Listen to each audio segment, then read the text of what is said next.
Hey everybody, this video is called Second Temple Completed, and today we continue our pass-through study here in the book of Ezra, looking at the 6th chapter with the completion of the Second Temple and the dedication. So, Ezra chapter 6 verse 1 and 2, it says, Then Darius the king made a decree, and search was made in Babylonia in the house of the archives where the document were stored. And in Ecbatana, the citadel that is in the province of Media, a scroll was found on which was written a record. So rather than a public order, we see a simple order issued to a small group of officials. And Ecbatana is another name for the Persian capital of Ecbatana. And that was 300 miles northeast of Babylon in the foothills where Cyrus and others had their summer homes.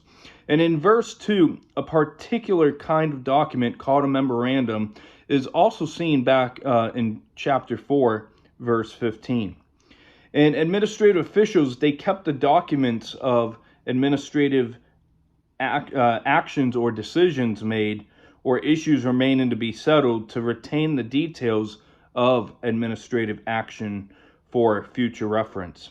And the scroll was likely written on leather, and King Darius, he responds to the respectful requests from Tatane in the last chapter. In verse 3 through 5 it says, In the first year of Cyrus the king issued a decree concerning the house of God at Jerusalem. Let the house be rebuilt, the place where sacrifices were offered, and let its foundations be retained. Its height shall be 60 cubits, and its breadth 60 cubits. With 3 layers of great stones and 1 layer of timber, let the cost be paid from the royal treasury. And also let the gold and silver vessels of the house of God, which Nebuchadnezzar took out of the temple that is in Jerusalem and brought to Babylon, be restored and brought back to the temple that is in Jerusalem, each to its place. You shall put them in the house of God.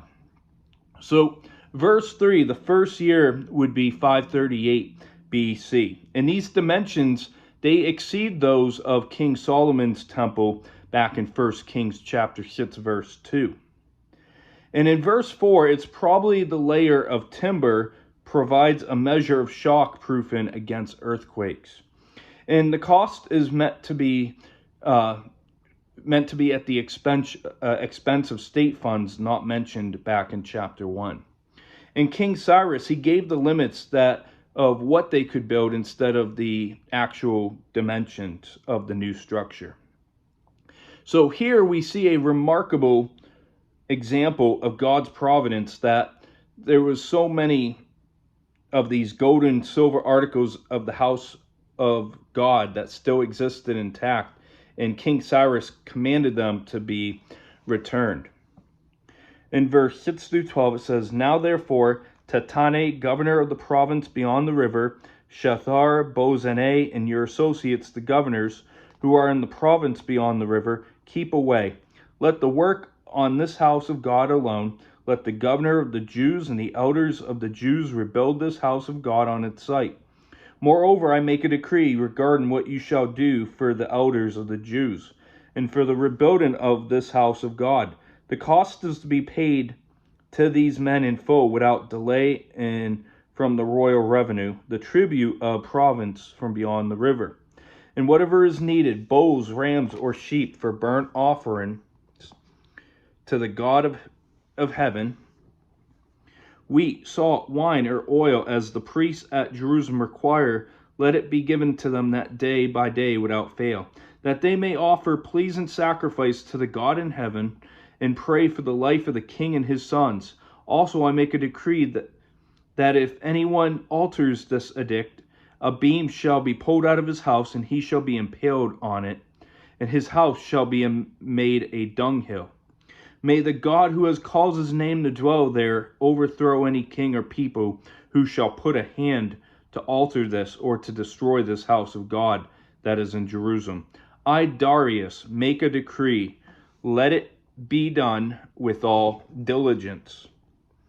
So we see some pretty stern words coming from King Darius here. And God so favored the Jews that through Darius, he forbade the officials from interfering with this building project. And the governor of the Jewish, in verse 7, most likely refers to Zerubbabel. Not only could the officials not hinder the building, but they also had to help finance it by giving the Jews some of their portions of the taxes collected for the Persian king. And the Jews could draw from the provincial treasury, and as a result of the opposition, provision is also made for the continuing of temple services. In verse 10 essentially is the same self-serving motive that prompted King Cyrus to make his decree that all captured people should be returned to their countries, rebuild the temple that Nebuchadnezzar and others had destroyed, and calm the offended deities. And he wanted all the gods on his side, including the God of Israel. In verse 11, it was the typical punishment for a serious infraction. And this was specifically directed at hostile Samaritans. And the decree, it thwarted opposing the temple rebuilding effort, returning customary ancient Near East curses on anyone changing of an official document. And impalement was the method that was practiced as a form of torture and execution involving penetration of a human by an object such as a stake or a pole or a spear or hook, often by complete or partial piercing into that person's torso. And Darius, he recognized that it was essential to build the temple. And upon its own foundations was how the temple was to be built. In these verses, they show the powerful illustrations of the principle from Proverbs 21 verse 1. And you're going to hear me quote this again in next week's video in chapter 7, because this verse really comes to mind in the book of Ezra. Proverbs 21:1 says, "The king's heart is in the hand of the Lord, like the rivers of water. He turns it wherever he wishes." So we see that God has sovereign control over world leaders. In verse 13 through 15, it says, "Then according to the word sent by Darius the king, Tatane the governor of the province beyond the river, Shethar-Bozane, and their associates did with all diligence what Darius the king had ordered. And the elders of the Jews built and prospered through the prophesying of Haggai the prophet and Zechariah the son of Iddo. They finished their building by decree of the God of Israel and by decree of Cyrus and Darius and Artaxerxes, king of Persia. And this house was finished on the 3rd day of the month of Adar, in the 6th year of the reign of Darius the king." So the Persian officials were careful to comply with Darius's orders. And verse 14 is not the typical term that you see for commandment, but it's the same word translates decree or administrative order throughout the book. And the message here we should not miss. It's powerful because it was the decree of God, the sovereign Lord of the universe, which gave administrative authority to rebuild the temple. And the decrees of the 3 greatest monarchs in the history of the ancient Near East were only a secondary issue. And so God rules the universe, and God raises up kings, God removes kings, as the prophet Daniel says in Daniel chapter 2, verse 20-21. And then he pulls them from their thrones, and when they have served his administration, Artaxerxes didn't contribute to the project under Zerubbabel. He did under Ezra, as we're going to see in next week's chapter. And we aren't told what becomes of Zerubbabel, but the preaching of the prophets, it moved the people to start the work again and to complete it. In verse 15, the 12th month is somewhere like February, March of 516 BC. And R.C. Sproul, he narrowed down the date in his studies to March 12th, nearly 4.5 years after the work began its earnest, and 20 years after the restoration work was first started, and almost exactly 70 years after the Solomon temple was destroyed in 586 BC. In verse 16 through 18 says, "And the people of Israel, the priests and the Levites, and the rest of the returned exiles celebrated the dedication of this house of God with joy. They offered at the dedication of this house of God 100 bulls, 200 rams, 400 lambs, and as a sin offering for all Israel, 12 male goats, according to the number of the tribes of Israel. And they set the priests in their divisions and the Levites in their divisions for the service of God at Jerusalem, as it is written in the book of Moses." So, verse 16 through 18 here, the people of Israel, they focus on the status as the covenant people of God. In verse 17 is the number of offerings is small in comparison to those that we saw of Solomon's in 1 Kings chapter 8 verse 62, 63. But the reference to the 12 male goats according to the number of the tribes of Israel points to the ideal unity of the community. And reference to sin offering indicates their awareness of sin, of their need for faith in God who keeps his covenant in love. In verse 18 divisions, it speaks of 1 Chronicles 24. The priestly divisions are described, in which I went through back in early June for 1 Chronicles chapter 24. And although David arranged for the priests and the Levites in order according to families, it was Moses who assigned their rights, privileges, and duties. In the book of Moses speaks of the Pentateuch. So when we see the book of Moses, it's speaking of the Pentateuch, the books of Genesis, Exodus, Leviticus, Deuteronomy, and Numbers.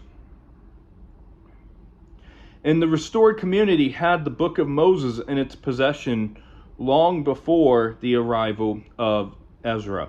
And Solomon sacrificed a total of 142,000 animals at his dedication of his temple, whereas here we only see 712 animals were sacrificed at the dedication here of the second temple.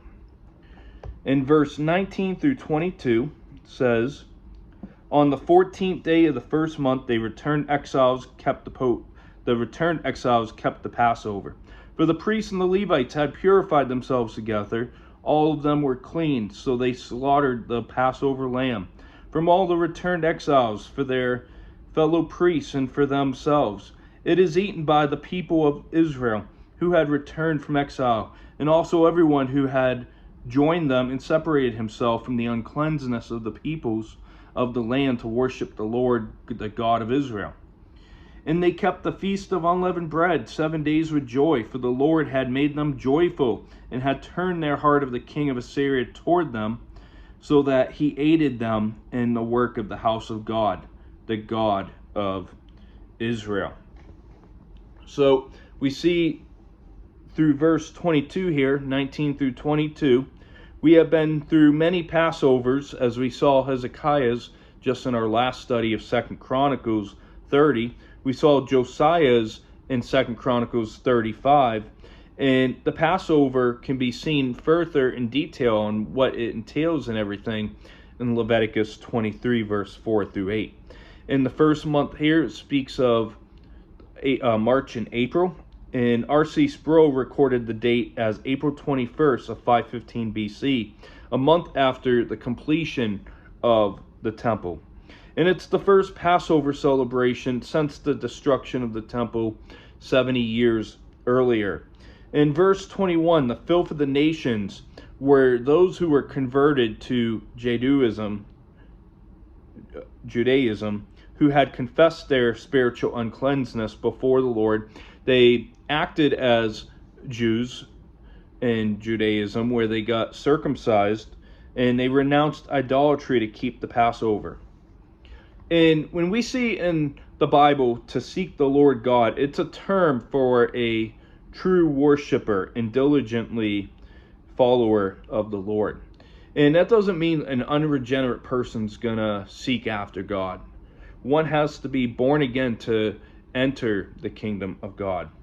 In verse 22, turn the heart of the king of Assyria toward them, speaks that God was working in this king through his sovereign act in their favor to allow them to complete the rebuilding. And through that, God encouraged his people, as once again Proverbs 21:1 shows that the king's heart is in the hand of the Lord. And the title King of Assyria was held by every king who had succeeded the great Neo-Assyrian Empire, regardless of what country they may have came from. In the book of Esther, which Lord willing we'll be looking at in November, fits in the 59-year gap between the completion of the temple in 516 BC under Zerubbabel and the second return in 458 BC under Ezra, as we're going to see in our final 4 chapters over the course of next week. In chapter 4, verse 6, it provides a glimpse into this period as well.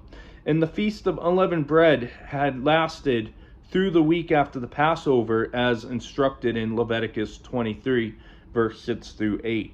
And their joy is the Lord's gift to them through his control of the actions of the pagan kings.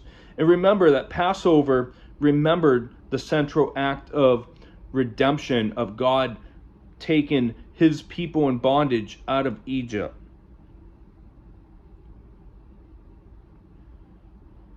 And the Feast of Unleavened Bread marked the purity of God's delivered people. So to finish today's chapter, we look at the second temple's completion as King Darius responds to the request of the governor Tatane.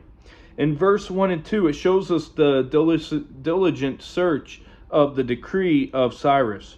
Verse 3 through 5 shows us the text of the record found in Cyrus' decree. In verse 6 through 12, it shows us the reply of Darius to Tatane. And we saw the wonderful hand of God at work as God works on the king's heart. God works against the objections that were raised by the governor Tatane and Shethar-Bozane. And the end result of these objections was to further the work of God instead of hindering it, because God's going to get his way. And this was an example of God working all things together for good for his people. And you might know that verse, and I want to read it, so I love this verse, Romans 8:28.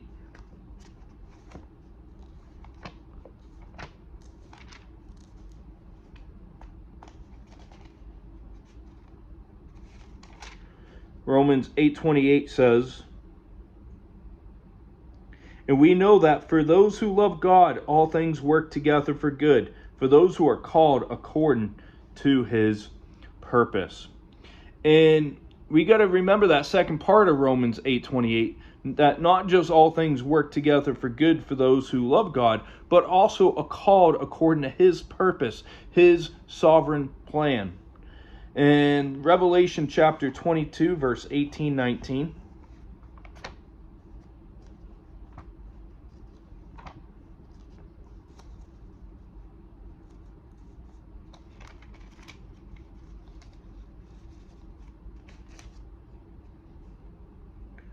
Revelation 22, 18-19, it says, "I warn everyone who hears the words of the prophecy of this book.